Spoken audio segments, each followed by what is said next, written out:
Isaddin Hussein is a deaf boda operator who is rising above the disability to ensure that he puts food on the table for his family. I was born deaf, but my mother took me to the hospital just to confirm. I went to Machakos Primary School for the deaf. After finishing class 8, I joined Kasarani Special School for the deaf. It is called Treeside Secondary School for the deaf. That is where I did my Form 4. Hussein, who was born deaf, has been navigating the world without sound. He operates mostly around Huruma and Isli area. It is unusual to meet and deal with a deaf rider, especially when you are in a hurry. But Hussein has somehow found a breakthrough in dealing with his customers. Finding a job was difficult, but in 2007, I started selling milk in Huruma. I would sell milk from morning to evening and get paid 200 or 300 shillings. I did the job for several years and later applied to Zakat Kenya. In 2019, I was called for an interview where they asked what I wanted to do. I said I wanted a motorbike to do boda business. Hussein has been a boda operator for the last 3 years. This is after Zakat Kenya supported him by giving him a motorbike in order to help him improve his livelihood. Due to his disability, he had to resort to SMS in order to communicate with his customers. So when customers come, we text each other and agree on price. For example, from Huruma to Isili, I charge 200 shillings. But the customers are always worried when they realize I'm deaf. They ask me, how do you ride and you are deaf? I tell them I use side mirrors. After the ride, they always congratulate me for being a good rider. In an interview with Horizon TV, Isaddin Hussein, a father of one, says his disability has not put him down despite the challenges that many people like him are going through. I exchanged contacts with one of my customers who has a hotel in Komarok. They agreed that I supply meat in his hotel from Kiamaiko every morning. Then I go back to my boda business operating between Huruma to Isili. For a period of time now, Zakat Kenya has been working tirelessly to identify and empower the less fortunate in the society. Every year, a selected number of the community members receive their Zakat in order to empower them towards self-dependence. So by doing this boda business, I was able to save money which enabled me to buy a second-hand boda and hire someone else. I have been lucky enough. Now I pay my rent and also take care of my mother.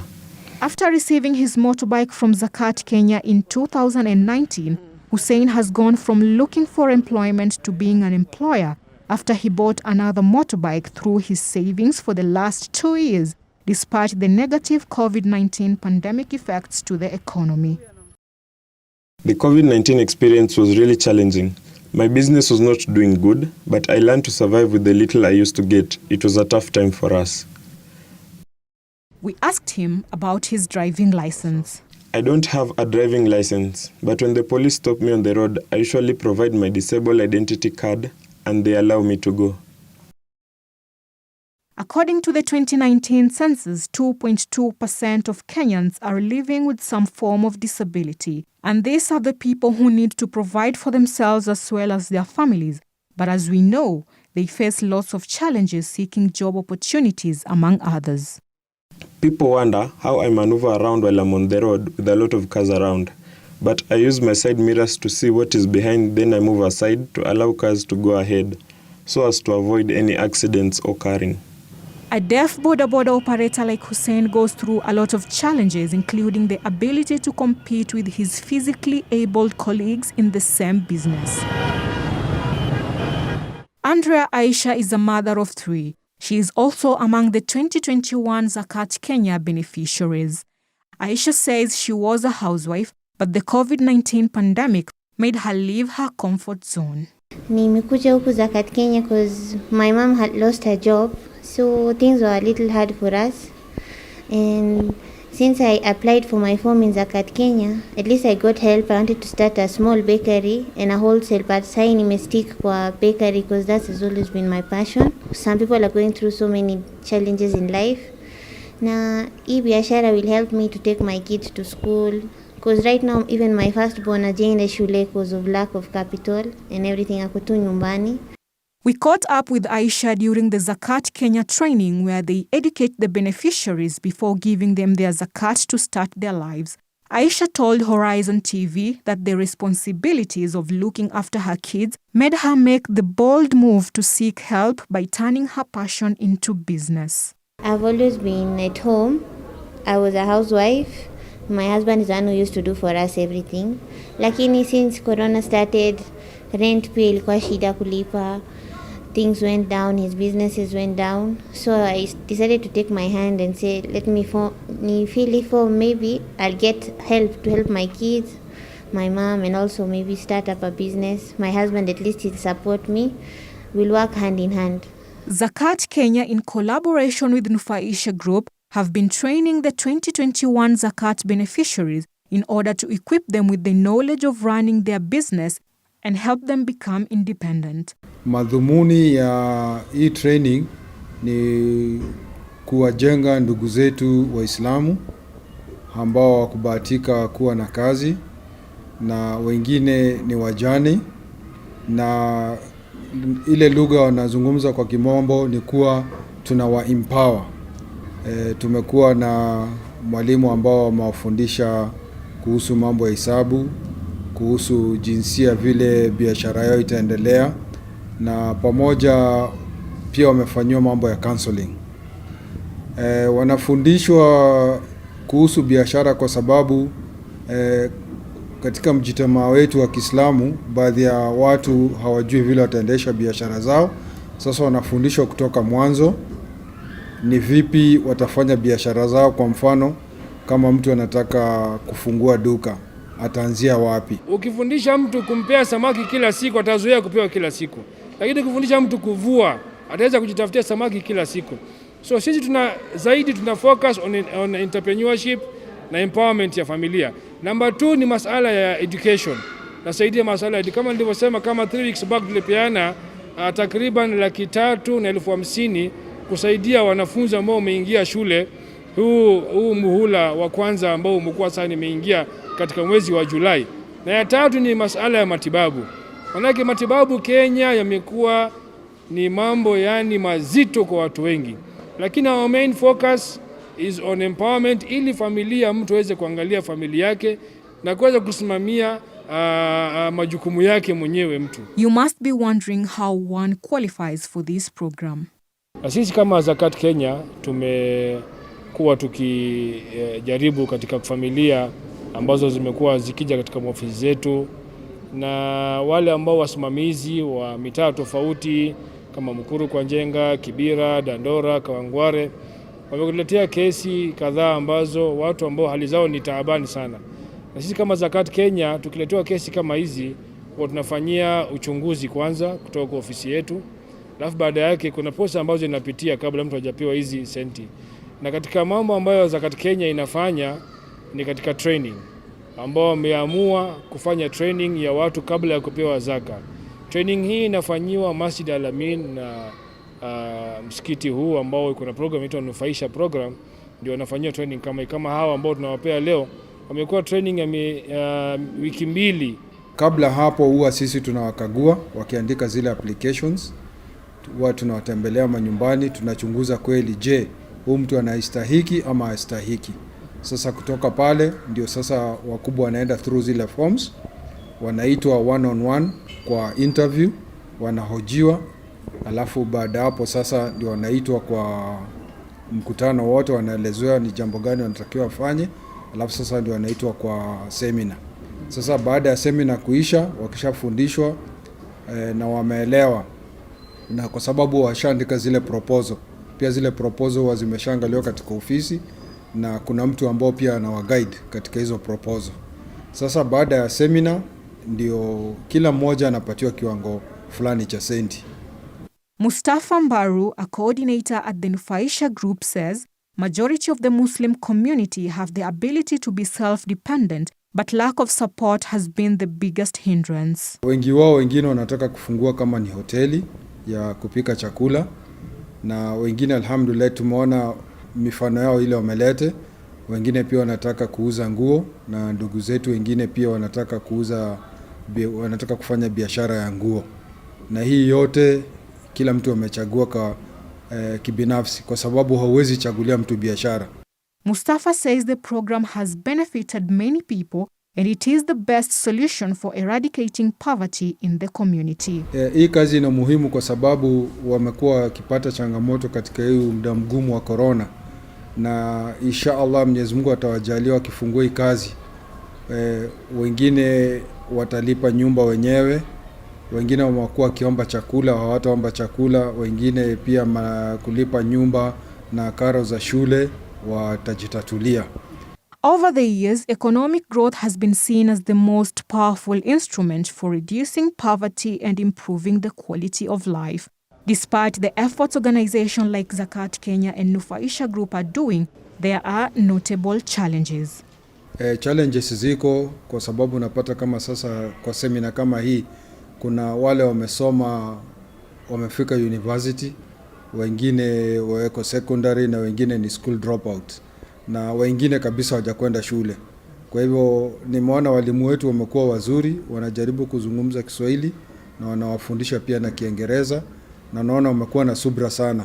Kuna baadhi ya watu wanajaza forms na wanasema wanahitaji msaada, lakini baada ya sisi kwenda kuwazuru, kwa sababu tuambie mtu tunamzuru nyumbani, tunaenda ghafla na tunapata kwa kweli saa zingine hali za watu ni nzuri. Hiyo ni challenge moja. Na challenge ya pili, unapata saa zingine mtu asemi ukweli katika yale maagizo ambayo amejaza. Yusuf Abdi is among the many Kenyans who lost their jobs due to the effects of the COVID-19 pandemic, but today he is a happy man. Mimi mwenyewe ile kazi ninafanya ni kazi ya stima, plumber na jua kali yoyote.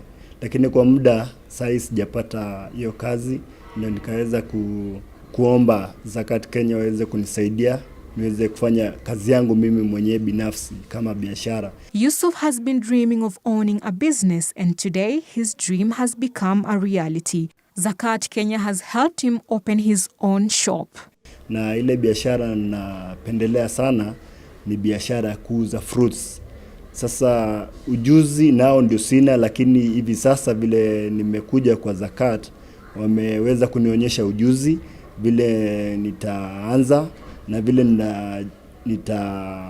nitanufaika na hiyo kazi yenyewe, na hata pia kunifanya empowerment, kunipatia ile motisha na njia. Sasa ninashukuru sana. He says the training will help him maintain his business after the first attempt failed. Kwa sababu yale matarajio nilikuwa nimetarajia kuja kuyaona, nimeona ni matarajio makubwa. Kwa sababu saa hizi vile natoka hapa, mimi mwenyewe wamenifunza kujiamini, wamenifunza vile naweza kuwa pamoja na watu na umma, na vile ninaweza control hisia zangu kama nimekasirika, vitu kama hizo. Unaona, sikuwa najua vile nitaweza kuhandle customers wangu na hata kazi yangu, kwa sababu hapo nyuma kuna siku mimi nilijaribu biashara lakini nikaanguka tu. Yusuf is looking forward to overcome his struggles and provide for his family with the start of his new business. At least wamenipatia akili kubwa, wamenipanua akili. Siendi kujaribu, naenda kuanza kazi yangu mimi mwenyewe. Na hiyo kazi yangu lazima familia yangu nitategemea, mimi mwenyewe nitategemea, wazazi wangu watategemea, kila mtu atategemea, na naamini mimi mwenyewe kwa sababu vile wamenifunza nisikuwe na option moja, nikuwe na option mbili. Option ya pili ikuwe ni ile ya chini kwa chini, na option ya kwanza ni ile ya kutoka kabisa, kwa sababu sasa ni kama wamenifungua. This program has seen a lot of successful stories like that of Isadin Hussein, who was searching for employment but now he is an employer. And Yusuf, who now says he is looking forward to also give Zakat next year. Sasa mimi mwenyewe najiamini, lazima nitasaidia familia na nitasaidia umma, na inshallah Mwenyezi Mungu pia akinijalia, pia mimi nitajiunga nao na nitoe hata sadaka yangu, kwa sababu hii ni sadaka ya mtu amejitolelea kunisaidia mimi. Speaking during the funds distribution event, Zakat Kenya Chairman Ali Khalid said the program is aimed at uplifting the lives of the Muslims in the community with 22 people benefiting from the 2,425,500 shillings. Na sisi kama Zakat Kenya tumekuwa tukijaribu katika familia ambazo zimekuwa zikija katika ofisi zetu, na wale ambao wasimamizi wa mitaa tofauti kama Mukuru kwa Njenga, Kibira, Dandora, Kawangware wamekuletea kesi kadhaa ambazo watu ambao hali zao ni taabani sana.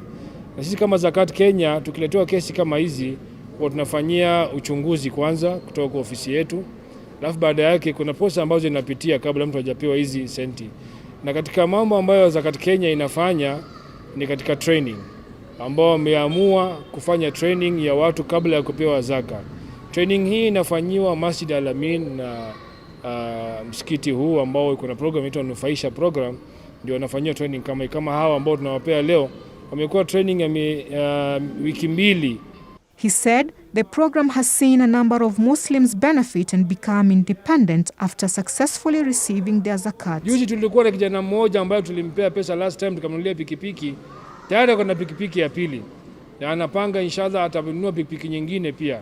Na kijana kama huyu anatuambia kwa siku at least anaingiza between 4,000 and 6,000 kwa siku moja. Ni bidii ya mtu pia ambaye anakuwa nayo katika kuangalia na kubadilisha maisha yake. Na kijana kama huyu ni bubu, hazungumzi na ameweza fanya kitu. Sasa wewe ambaye Mungu amekujalia, uko na macho, mdomo, miguu, mikono, ukipewa nafasi kama hii, ni mtu mwenye kuchukua nafasi kama hii kwa mikono miwili, it's a golden chance kuweza kubadilisha maisha, kwa sababu kuomba si raha na shida si raha. Europe Ibrahim, a mother of 3 who was involved in an accident, says Zakat Kenya has turned her life around after her business collapsed due to her long stay in the hospital. Mimi naitwa Europe Hussein Ibrahim, nakaa Isli section 3. Alafu mimi nilikuwa nafanya kazi ya hoteli. Asubuhi kama niko kwenda kazi, ndio tukapatana na gari matatu. Nilikuwa navuka barabara, kanigonga. Alafu na ikatoroka hiyo matatu. Sasa vile imetoroka, mimi nimefeintia tu hapo. Misho nikaona tu wale wa, sasa nikajipata tu ndani ya Kenyatta tu. Sijui ambulance ndio imenichukua ikanipeleka hadi Kenyatta. Sasa vile nilikuwa Kenyatta, watu ya Kenyatta sasa walikuwa wamenipiga picha, wakanituma kwa WhatsApp na Facebook. Ndio sasa tukapatana. Vile nilitoka sasa Kenyatta, mimi mwenyewe nikakaa Kenyatta, kutoka kwa Kenyatta tukapatana sasa na hao. Wakanipeleka St. Mary's. Sasa wakanipeleka St. Mary's, wakanisaidia, wakanilipia mpaka chuma yote. Ile chuma Kenyatta ilikuwa imeniwekea ndani ya nje. Wakanitoa wakaniwekea chuma nyingine ya bei kali. Ni hao watu wamenishughulikia. She says she wants to revive her hotel business after successfully completing her training and receiving her zakat. Salma Salim, Horizon Reports.